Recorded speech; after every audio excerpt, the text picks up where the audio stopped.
आइए सुनते हैं दृढ़ रहने पर प्रेरणादायक कहानी। अजय पिछले 4-5 सालों से अपने शहर में होने वाली मैराथन में हिस्सा लेता था, लेकिन कभी भी उसने रेस पूरी नहीं की थी। पर इस बार वह बहुत एक्साइटेड था, क्योंकि पिछले कई महीनों से वह रोज़ सुबह उठकर दौड़ने की प्रैक्टिस कर रहा था और उसे पूरा भरोसा था कि वह इस साल की मैराथन रेस ज़रूर पूरी कर लेगा।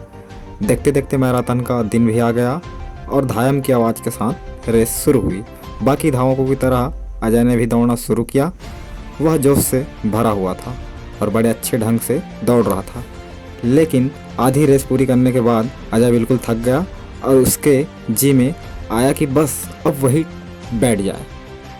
वह ऐसा सोच ही रहा था कि तभी उसने खुद को ललकारा, रुको मत अजय, आगे बढ़ते रहो। अगर तुम दौड़ नहीं सकते तो कम से कम जॉग करते हुए तो आगे बढ़ सकते हो, आगे बढ़ो। और अजय पहले की अपेक्षा धीमी गति से आगे बढ़ने लगा। कुछ किलोमीटर इसी तरह दौड़ने के बाद अजय को लगा कि उसके पैर अब और आगे नहीं बढ़ सकते। वह लड़खड़ाने लगा। अजय के अंदर विचार आया, अब बस और नहीं बढ़ सकता। लेकिन एक बार फिर अजय ने खुद को समझाया, रुको मत अजय, अगर तुम जॉग नहीं कर सकते तो क्या, कम से कम तुम चल तो सकते हो, चलते रहो। अजय अब जॉग करने की बजाय धीरे धीरे लक्ष्य की ओर बढ़ने लगा। बहुत से धावक अजय से आगे निकल चुके थे और जो पीछे थे वो भी अब आसानी से उसे पार कर रहे थे। अजय उन्हें आगे जाने देने के अलावा कुछ नहीं कर सकता था। चलते चलते अजय को फिनिशिंग पॉइंट देखने लगा, लेकिन तभी वह अचानक से लड़खड़ाकर गिर पड़ा। उसके बाएं पैर की नसें खींच गई थी। अब कुछ भी हो जाए मैं आगे नहीं बढ़ सकता, जमीन पर पड़े पड़े अजय के मन में ख्याल आया। लेकिन अगले पल ही वो जोर से चीखा, नहीं, आज चाहे जो हो जाए मैं ये रेस पूरी करके रहूँगा, ये मेरी जिद है।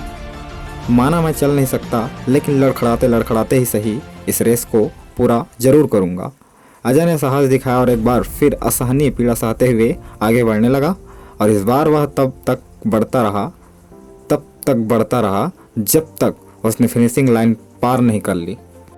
दोस्तों, चलते रहने की जिद हमें किसी भी मंजिल तक पहुंचा सकती है। बाधाओं के आने पर हार मत मानिए। ना चाहते हुए भी कई बार कंडीशन ऐसी हो जाती हैं कि आप बहुत कुछ नहीं कर सकते, पर ऐसी कंडीशन को कुछ भी ना करने का एक्सक्यूज़ मत बनाइए। घर में मेहमान हैं, आप 8 घंटे नहीं पढ़ सकते, कोई बात नहीं, 2 घंटे तो पढ़िए। बारिश हो रही है, आप 10 कस्टमर से नहीं मिल सकते, कम से कम 2-3 से तो मिलिए।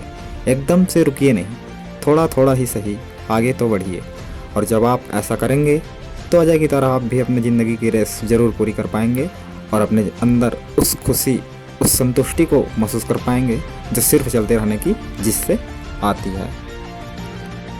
दोस्तों, स्टोरी अच्छा लगे तो वीडियो को लाइक ज़रूर करें और चैनल को सब्सक्राइब करें।